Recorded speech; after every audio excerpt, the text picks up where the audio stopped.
चलिए तब और सब बताइए, कैसे हैं आप लोग? बढ़िया बढ़िया होंगे, उम्मीद करते हैं। और पढ़ाई लिखाई करते रहिए, बैठे हुए हैं, टाइम नहीं बीतता होगा। यूट्यूब पे जो दूसरी वीडियो देखते हो, कुछ उस वीडियो को देख लो, फ़ायदा हो जाएगा, है ना। तो वीडियो देखते रहिए और लाइक सब्सक्राइब तो आपके हाथ में है ही, उससे ज्ञान लेते रहिए, है ना। बस यही ज्ञान दे सकते हैं, बाकी सब ज्ञान में आप लोग मास्टर हैं, ये पता है मुझे, है ना।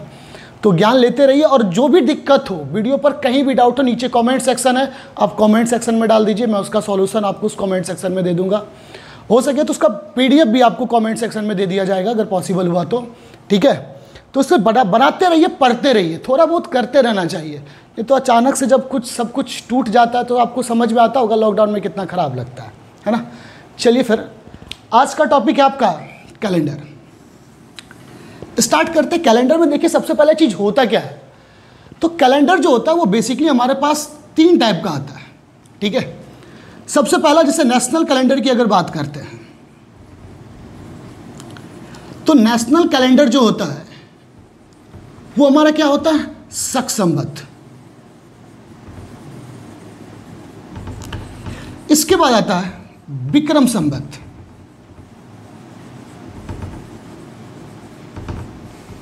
और इसके बाद आता है जिसे हम कहते हैं रोमानिया कैलेंडर। सबसे पहले इस तीनों के बारे में जान लीजिए कि होता क्या है। ये शक संवत, ये हमारा धार्मिक कैलेंडर भी है और राष्ट्रीय कैलेंडर भी है। शक संवत जो होता है वो बेसिकली आपको सन को फॉलो करता है, और इसमें जो डे चेंज होता है, मेरा डे चेंज किसके बेस पे होगा, सन के बेस पे। यानी कि जब सूर्योदय होगा तभी हमारा अगला दिन प्रारंभ होगा। विक्रम संवत की बात करें तो इसी के मॉडिफाइड फॉर्म को इस्लाम धर्म ने अपनाया, जिसे हम हिजरी संवत भी कैलेंडर कहते हैं, और ये बेसिकली आपको मून को फॉलो करता है। इसके बाद रोमानिया कैलेंडर, इसे ग्रिगोरियन ने बनाया था, इसलिए इसे ग्रिगोरियन कैलेंडर भी कहते हैं, ठीक है। और ये जो होता है ये आपका according to the time day change करता है। जैसे बर्थडे विश करते हैं, 12 बजे बर्थडे विश करते हैं ना, यानी कि टाइम के बेस पर जो डे चेंज होता है उसे हम क्या कहते हैं, रोमानिया कैलेंडर कहते हैं। तो कैलेंडर हमारे पास 3 ही टाइप का होता है, पहला नेशनल, दूसरा विक्रम और तीसरा रोमानिया कैलेंडर। तो शक संवत जो होता है वो सन को फॉलो करता है, विक्रम संवत मून को, जबकि रोमानिया कैलेंडर आपका टाइम के बेस पे होता है।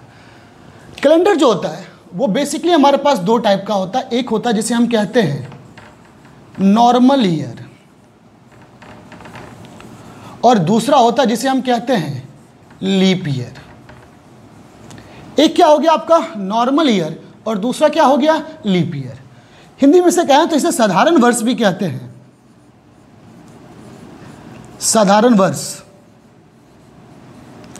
और इसे लीप या अधिवर्ष कहते हैं, लीप या अधिवर्ष कहते हैं, है ना। आप लोग सब जानते हैं कि नॉर्मल ईयर जो होता है वो कितने दिन का होता है, 365 दिन का, और लीप ईयर जो होता है वो कितने दिन का होता है, 366 दिन का। अब कोई भी ईयर लीप ईयर है या नहीं, ये कैसे पता चलता है? तो कोई भी ईयर लीप ईयर है या नहीं है, ये कैसे पता चलता है? अगर कोई भी देखते हैं कि ईयर, कोई भी ईयर, ये सपोज कीजिए कि 2016 आपसे पूछा जाए कि क्या ये लीप ईयर है या नहीं है, तो हम क्या करते हैं, इसे 4 से डिविजिबल करते हैं, ठीक है। और डिविजिबिलिटी ऑफ 4 कहता है, यानी कि 4 से विभाजिता के नियम कहता है कि अगर अंतिम का 2 अंक 4 से विभाजित हो तो पूरी की पूरी संख्या किससे विभाजित होगी, 4 से, ठीक है। तो ये चीज़ आपको याद रखना कि कोई भी ईयर लीप ईयर तभी होगा जब वो 4 से विभाजित होगा, लेकिन ऐसा तभी होगा जब सेंचुरी ईयर ना हो। तो सेंचुरी ईयर कहने का मतलब है कि जिस भी ईयर जिसके लास्ट में डबल जीरो हुआ, जैसे कि 100, 200, 300, जो भी आपके इस टाइप के ईयर आएंगे उसको हम कहते हैं सेंचुरी ईयर, ठीक है। और सेंचुरी ईयर लीप ईयर तभी होगा जब वो 400 से डिविजिबल होगा। किससे डिविजिबल होगा, 400 से। अब इस बात को समझ लीजिए कि कोई भी नॉर्मल ईयर लीप ईयर तभी होगा जब वो क्या होगा, 4 से डिविजिबल होगा। लेकिन जब भी सेंचुरी आ जाएगा तो सेंचुरी ईयर लीप ईयर तभी होगा जब वो किससे डिविजिबल होगा, 400 से। यानी कि हम ये कह सकते हैं कि साधारण लीप वर्ष 4 साल में एक बार आएगा, जबकि सेंचुरी लीप ईयर 400 साल में एक बार आएगा। कितने साल में, 400 साल में एक बार आएगा। समझ में आ गई बात? चलिए तो मैंने अभी आपको बता दिया कोई भी नॉर्मल लीप ईयर 4 साल में कितनी बार आएगा, एक बार, जबकि सेंचुरी लीप ईयर 400 साल में कितनी बार आएगा, एक बार। समझिएगा इस बात को, कोई भी साधारण लीप वर्ष होगा वो कितने साल में एक बार आएगा, 4 साल में एक बार, लेकिन शताब्दी लीप वर्ष कितने साल में एक बार आएगा, 400 साल में एक बार आएगा। ठीक है, अब अगर आपसे कहा जाए कि 100 साल में नंबर ऑफ लीप ईयर कितने होंगे, यानी कि लीप वर्ष की संख्या कितनी होगी, नंबर ऑफ लीप ईयर, ठीक है, कितने साल में, 100 साल में। अगर आपको 100 साल में नंबर ऑफ लीप ईयर निकालना, तभी आपको मैंने बोला कि नॉर्मल लीप ईयर कितने साल में एक बार आता है, 4 साल में। तो 100 में हम किससे डिवाइड करेंगे, 4 से, कितना आ गया, 25। लेकिन हमने इस 25 में क्या किया है, एक गलती किया है।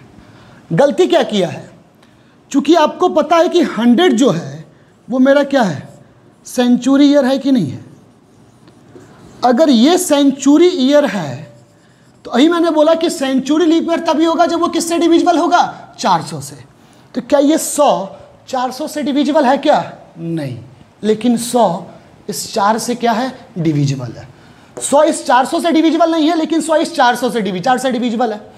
तो हमें चाहिए सेंचुरी ईयर जब भी आए तो सेंचुरी लीप ईयर होने के लिए क्या चाहिए, 400 से डिविजिबल होना चाहिए, लेकिन ये 400 से डिविजिबल नहीं है। तो हमने इसमें कितना एक्स्ट्रा ले लिया, 1। तो क्या करेंगे, 1 घटा देंगे तो कितना लीप ईयर आएगा, 24। यानी कि आपसे पूछ दिया गया कि 100 साल में नंबर ऑफ लीप ईयर कितने हो गए, 24।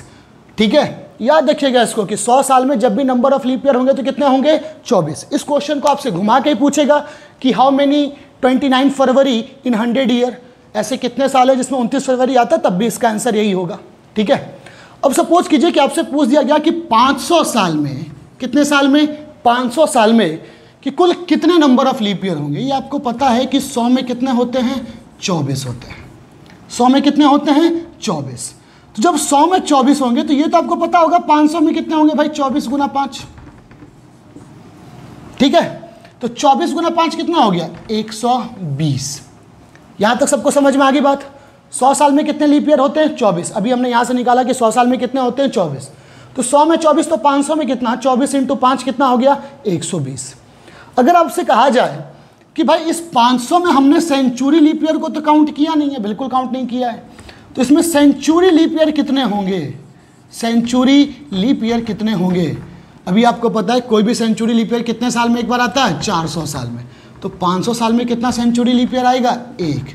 तो कितना हो जाएगा, 121। याद रखिएगा इसे कि जब भी आपको कोई भी ईयर का निकालना हो तो 100 में 24 तो 500 में कितना हो गया, 24 इंटू 5 कितना हो गया, 120। लेकिन हमने इसमें एक भी सेंचुरी लीप ईयर को काउंट नहीं किया, तो सेंचुरी लीप ईयर में कितना जोड़ देंगे, 1। तो 120 प्लस 1 कितना हो जाएगा, 121। सेम अगर आपसे पूछा जाए कि how many leap year in 1300, 1300 में कितने होंगे, या फिर 1300 नहीं 1800 ले लेते हैं इस बार। 1800 में total number of leap year कितने होंगे, है ना। आपको पता है कि 100 में कितने होते हैं, तो 24। तो 1800 में कितने होंगे, 24 गुना 18। ठीक है, तो 24 गुना 18 कितना आ जाएगा, 432। भाई कैलकुलेशन चेक कर लीजिए, मेरी खराब है ना, समझ में आ गई बात। तो 24 इंटू 18 कितना हो गया, 432। लेकिन हमने इसमें अभी तक सेंचुरी लीप ईयर को काउंट नहीं किया है। भाई 400 में एक बार आएगा तो 1800 में कितनी बार आएगा, 4 बार आएगा।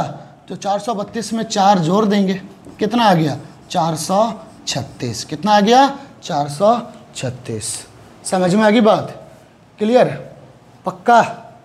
चलिए, ये तो था कि चलिए पूरा 0 था तो अच्छा था। अगर आपसे कोई पूछ दे कि 838 में टोटल नंबर ऑफ लीप वर्ष कितने होंगे, यानी कि लीप वर्ष की संख्या कितनी होगी, तो क्या कीजिए, सबसे पहले इसमें 800 और प्लस 38, यानी कि जब भी ऐसे क्वेश्चन आए तो सबसे पहले इसे सेंचुरी टर्म में ब्रेक कर दीजिए। आपको तो पता है कि 100 में कितने होते हैं, 24। तो 800 में कितना हो जाएगा, जल्दी बताइए, कैलकुलेट कीजिए। ठीक है, तो 800 में होगा 192। कितना हो जाएगा, 192।